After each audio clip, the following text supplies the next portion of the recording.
आज आपण लहानांपासून मोठ्यांपर्यंत सर्वांनाच आवडणारी मस्तपैकी भेंडीची भाजी बनवणार आहोत। अगदी झटपट तयार होते। तर पाव किलो भेंडी येथे मी स्वच्छ धुवून पुसून घेतली होती आणि त्याच्या बारीक अशा फोडी कट करून घेतलेल्या आहेत।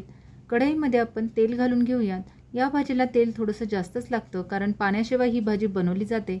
तर येथे आपण 1 ते 1.5 टेबलस्पून तेल टाकलेलं आहे। तेल चांगलं तापलं की मोहरी टाकायची आहे। मोहरी तडतडली की नेहमीप्रमाणे जिरे घातलेले आहेत।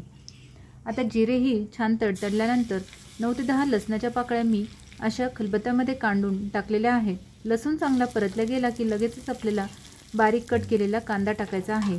कांदा गुलाबीसर रंगावर आपल्याला परतून घ्यायचा आहे। कांदा झटपट परतून व्हावा यासाठी आपण 5 मिनिटं झाकण ठेवलं होतं आणि झाकण ठेवल्यामुळे कांदा गुलाबीसर रंगावर आपला परतून झालेला आहे। इथे पाहू शकता झाकण ठेवल्यामुळे झटपट कांदा परतला जातो। त्यानंतर आपण येथे भेंडी टाकून घेऊयात।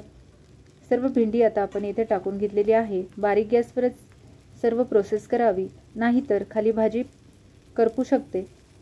आता आपल्याला चवीनुसार त्यामध्ये मीठ टाकायचं आहे आणि थोडीशी हळद टाकायची आहे आणि चवीनुसार आपण येथे लाल तिखट घालून घेऊयात। सर्व साहित्य व्यवस्थित मिक्स करून घ्यायचं आहे। मीठ आणि तिखट हे कांद्यामध्ये न टाकता भेंडी टाकल्यानंतर टाकावं, त्यामुळे प्रमाणानुसार आपल्याला ते टाकता येतं, नाहीतर कधी-कधी कमी जास्त होऊ शकतं। 5 ते 7 मिनिटं झाकण ठेवून आपण ही भाजी वाफून घेतलेली आहे। येथे पाहू शकता लगेचच आपली ही भाजी शिजलेली आहे।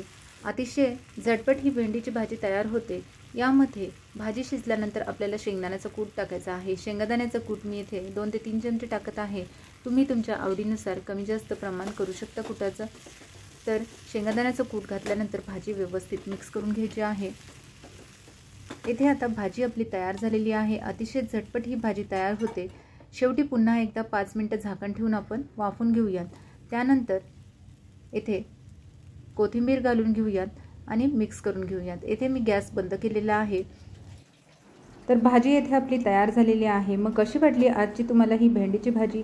आवडली असेल तर नक्कीच लाईक करा, शेअर करा आणि चॅनलला नक्की सबस्क्राईब करा। पुन्हा भेटूया अशाच एका मस्त रेसिपीसोबत। तोपर्यंत बाय।